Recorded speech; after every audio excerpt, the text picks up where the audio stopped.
नमस्कार दोस्तों। विज्ञान कक्षा 7 के हमने 1 से 10 तक के पेज के नोट्स बड़े अच्छे तरीके से पढ़ लिए थे। आज हम बात करेंगे पेज नंबर 11 से आगे के जितने भी पेज हैं वो सारे कक्षा 7 के पूरे के पूरे नोट्स हम इस वीडियो में अब ख़त्म कर देंगे।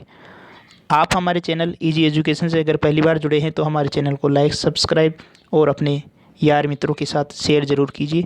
बहुत शानदार तरीके से विज्ञान कक्षा 6 से 12, कक्षा 6 से कक्षा 10 तक की जो एनसीईआरटी और आरबीएसई की है वो नोट्स के ऊपर, वस्तुनिष्ठ प्रश्नों के ऊपर बड़े अच्छे तरीके से आपको करवाई जाएगी। तो आइए शुरू करते हैं कक्षा 7 का ये हमारा दूसरा और अंतिम वीडियो। परावर्तन के नियम। तो परावर्तन के दो नियम होते हैं। पहला नियम है आपतन कोण और परावर्तन कोण, इन दोनों का मान बराबर होता है, यानी कि एंगल I बराबर एंगल R होता है। आपतित किरण, परावर्तित किरण और अभिलंब ये तीनों एक ही तल में होते हैं, यानी आपतित किरण, परावर्तित किरण ये एक ही तल पर होते हैं।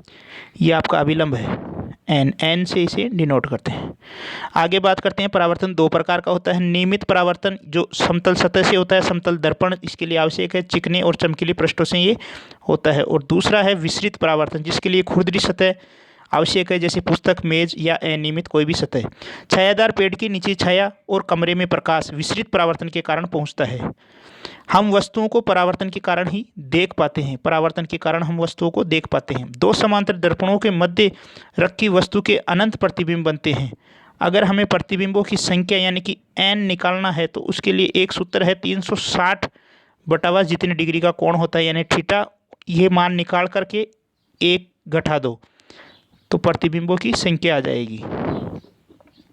आगे है गोलीय दर्पण दो प्रकार के होते हैं। उत्तल दर्पण जिसे अपसारी दर्पण भी कहते हैं और अवतल दर्पण जिसे अभिसारी दर्पण भी कहते हैं। फोकस और ध्रुव के मध्य की दूरी को फोकस दूरी कहते हैं, जिसे स्मॉल f से व्यक्त करते हैं। फोकस दूरी वक्रता त्रिज्या की आधी होती है, यानी कि स्मॉल f बराबर ये वक्रता त्रिज्या की आधी होती है। अवतल दर्पणों के उपयोग बहुत बार पूछा जाता है। टॉर्च में, सर्च लाइट में, वाहनों के अग्रदीपों में, डाडी बनाने में, सौर चूल्हों में, ऊष्मकों में, सूर्य प्रकाश को केंद्रित करने में, दंत विशेषज्ञ के द्वारा दांतों को बड़ा करके देखने में। उत्तल दर्पणों के उपयोग हैं वाहनों के पार्श्व दर्पण में, अधिक दृष्टि क्षेत्र में और ड्राइवर के पीछे के जो बड़ा क्षेत्र है उसको देखने में। आगे बात करते हैं प्रकाश का अपवर्तन। पात्र का पेंदा ऊपर उठा हुआ दिखाई देना, तारों का टिमटिमाना, पेंसिल का टेढ़ा होना, सूर्योदय से पहले और बाद में ही सूर्य के दिखाई देना, ये आपके प्रकाश के अपवर्तन के कुछ उदाहरण है। आगे है तापमापियों की कुछ प्रकार है, जिसमें पहली है प्रयोगशाला तापमापी, जिसमें पारा भरा होता है और इसकी जो परास होती है वो -10 डिग्री सेंटीग्रेड से 110 डिग्री सेंटीग्रेड तक होती है। आगे बात करते हैं डॉक्टरी तापमापी, जिसमें भी पारा भरा रहता है और इसकी जो परास होती है वो होती है 35 डिग्री सेंटीग्रेड से 42 डिग्री सेंटीग्रेड और 94 फ़ारेनहाइट से 108 फ़ारेनहाइट तक। मानव शरीर का जो ताप होता है वो सेंटीग्रेड में होता है 37 डिग्री सेंटीग्रेड और फ़ारेनहाइट में होता है 98.6 फ़ारेनहाइट। अगली तापमापी है अधिकतम न्यूनतम तापमापी, जो मौसम की रिपोर्ट देखने के लिए काम में ली जाती है। ठोस वस्तुओं में ऊष्मा का संचरण चालन के द्वारा होता है। ठोस वस्तुओं में ऊष्मा का संचरण चालन के द्वारा होता है और ऊष्मा के चालक हैं एल्यूमिनियम, लोहा और तांबा। ऊष्मा रोधी या कुचालक पदार्थ आते हैं लकड़ी, प्लास्टिक, पानी, कपड़ा, ऊन का कपड़ा, एबोनाइट और वायु। आगे है वायु में भी ऊष्मा का संवहन होता है। वायु में ऊष्मा का संवहन होता है। संवहन के उपयोग हैं संवातन या रोशनदान, चिमनियाँ, महासागरीय धारा। आगे बात करते हैं विषुवत रेखा पर सूर्य की किरणें सीधी पड़ती है, अतः विषुवत वृत्त का पानी गर्म होकर ध्रुवीय प्रदेशों की ओर बहता है, इसे गर्म जल की धारा कहते हैं। ध्रुवों के आसपास का जल ठंडे जल की धारा कहलाता है। जो ध्रुवों के आसपास का जल है वो ठंडे जल की धारा कहलाता है। समुद्र से वायु स्थल की ओर बहती है तो उसे समुद्र समीर कहते हैं, जबकि स्थल से वायु समुद्र की ओर बहती है तो उसे थल समीर कहते हैं। यानी कि जहाँ से बहती है उसे उसी का नाम देते हैं। यानी स्थल से वायु बह रही है तो उसे थल समीर कहते हैं और समुद्र से वायु बह रही है तो उसे समुद्र समीर कहते हैं। विकिरण के द्वारा ऊष्मा संचरण में माध्यम जरूरी नहीं है तथा विकिरण के द्वारा ऊष्मा संचरण में माध्यम की आवश्यकता नहीं होती है। ठोस, द्रव और गैस तीनों में होता है। निर्वात में भी संचरण होता है, यानी माध्यम की जरूरत है ही नहीं तो निर्वात में भी होगा। गर्मी में हल्के रंग के या सफ़ेद वस्त्र पहनने चाहिए। गर्मियों में हमें सफ़ेद वस्त्र पहनने चाहिए। सूर्य से पृथ्वी तक जो ऊष्मा का संचरण होता है वो विकिरण विधि के द्वारा होता है। आगे बात करते हैं भूमि का वह बड़ा क्षेत्र जो पेड़ पौधों से ढका हो तथा वहाँ वन्य जीव जंतु पाए जाते हो वन कहलाता है। आगे है सीता माता अभ्यारण्य प्रतापगढ़ में है, जहाँ सागवान के वृक्ष, नीलगाय, सांबर, चीतल और लोमड़ी की अधिकता है। माउंट आबू सिरोही में है, जहाँ बगेरा, नीलगाय, चिंकारा और जंगली सूअर पाए जाते हैं। बाघ हमारा राष्ट्रीय पशु है जो 10 फुट लंबा और 3.5 फुट ऊंचा रहता है। अपमार्जक के रूप में सड़े गले मृत जीव खाता है। गिद्ध और जरख, जिसको लकड़बग्गा भी कहते हैं। चालाकी और घेराबंदी के लिए भेड़िया यानी छल और चोरी में माहिर होता है। सबसे चालाक वन्य जीव होता है लोमड़ी। हुआ हुआ की आवाज़ जो करता है वो होता है गीदड़ या सियाड़। मृगवंश की राजस्थान में 2 प्रजातियां पाई जाती है, सांबर और चीतल। कृष्ण मृग ताल छापर चूरू में पाए जाते हैं काले हिरण। चीतीदार मृग चीतल चंचल, भोला और सुंदर होता है। चंचल, भोला और सुंदर कौन होता है? चीतल। 12 सिंगा का अन्य नाम सांबर। सेही का अन्य नाम सेवली। राज्य पशु वन्य जीव चिंकारा और पशुधन में ऊंट को 2014 में दर्जा दिया गया है। सलीम अली ये पक्षी वैज्ञानिक थे, भारतीय पक्षी विज्ञानी और प्रकृतिवादी थे, जिनका जन्म हुआ था 12/11/1896 को मुंबई में। ये भारत के बर्डमैन कहलाते हैं। परिंदों का चलता फिरता विश्वकोश भी इनको कहते हैं।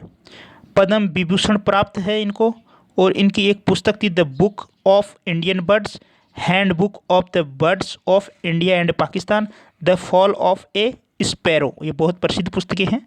जैव निम्नीकरणीय अपशिष्ट पदार्थों में पेड़ पौधे की पत्तियां आती हैं, छिलके आते हैं, मांस, रद्दी, कपड़ा, मड़, गोबर, ये सब आते हैं जैव निम्नीकरणीय। और अजैव निम्नीकरण में आते हैं पेंट, कांच, धातु के टुकड़े, प्लास्टिक, लोहा, तांबा, एल्यूमिनियम, डिस्पोजल के कप। 3R का जो सिद्धांत है वो रिड्यूस, रीयूज और रिसाइकिल, इस पे आधारित है। आजकल 5R का सिद्धांत भी चलता है, जो आगे की कक्षा में हम आपको बता देंगे।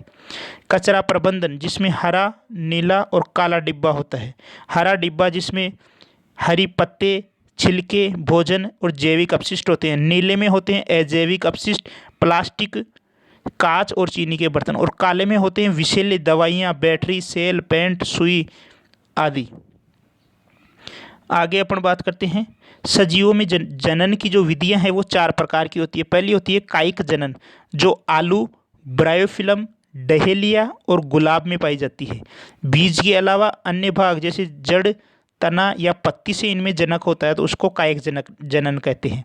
आगे है अलैंगिक जनन। अलैंगिक जनन होता है नए जीव की उत्पत्ति एक ही जीव से होती है, यानी अलैंगिक, जिसमें मुकुलन, विखंडन और बीजाणु निर्माण, ये 3 चीज़ें आती हैं अलैंगिक में।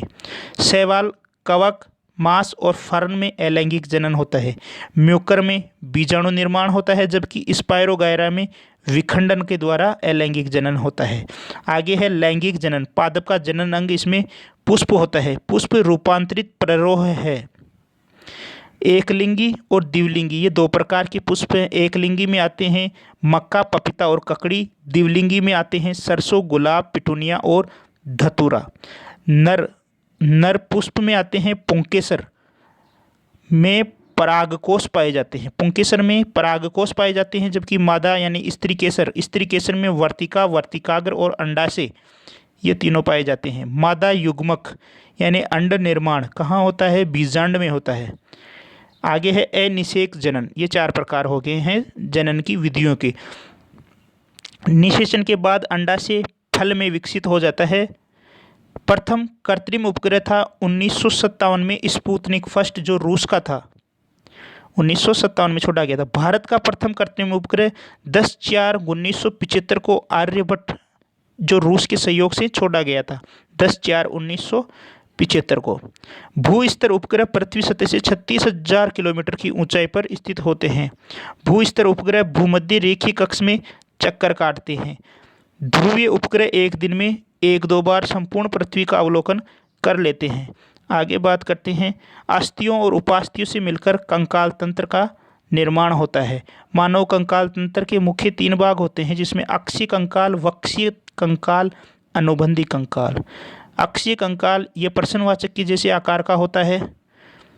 और खोपड़ी की अस्थियाँ, दांत, ऊपर के जबड़े की अस्थियाँ और 33 कशेरुकाएँ जो अंगूठी के आकार की होती है, जिसमें रीढ़ की हड्डी बनती है, जिनसे रीढ़ की हड्डी बनती है। तो ये हो गया आपके अक्षीय कंकाल में।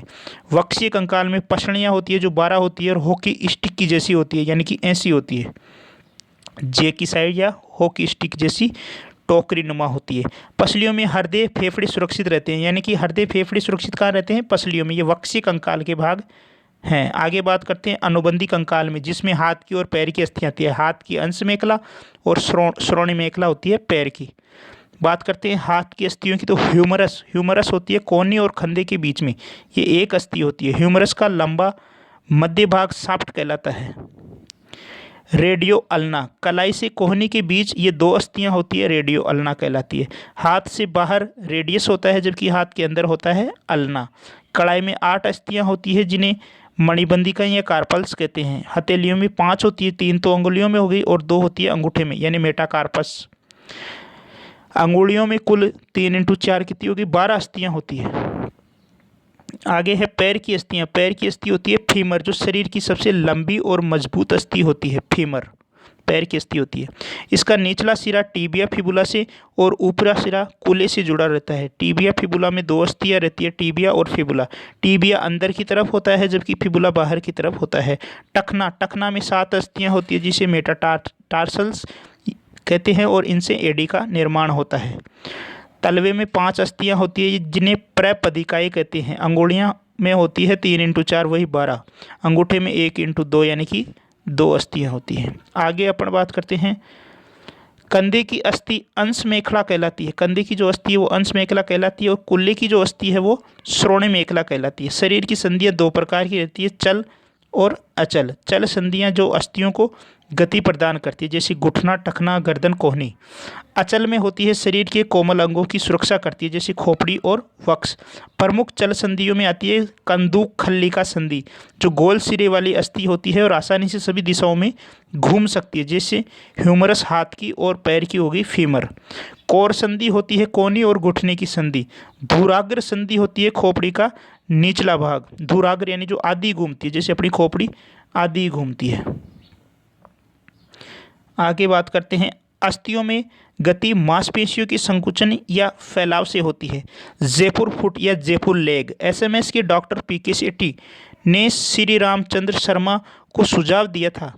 इसका सुझाव किसको दिया था? श्री रामचंद्र शर्मा को। किसने दिया? डॉक्टर पीके सेठी ने। जयपुर फुट के जनक जो कहलाते हैं वो डॉक्टर पीके सेठी कहलाते हैं। इसे श्री देवेंद्र राज मेहता ये एक संस्थान चलाते हैं, भगवान महावीर विकलांग सहायता समिति, उसके द्वारा निःशुल्क लगाया जाता है। एक पैर कम से कम 3 वर्ष तक कार्य करता है। तो ये हमारे कक्षा 7 के संपूर्ण नोट्स हो चुके हैं। कक्षा 7 के पूरे नोट्स हो चुके हैं। बहुत अच्छे तरीके से हमने कक्षा 7 आपको करवा दी है। अब कक्षा 7 की जो पीछे के पाठों के प्रश्न हैं उनका एक वीडियो लेके आएंगे। उस एक वीडियो में सारे प्रश्न करवा दिए जाएंगे।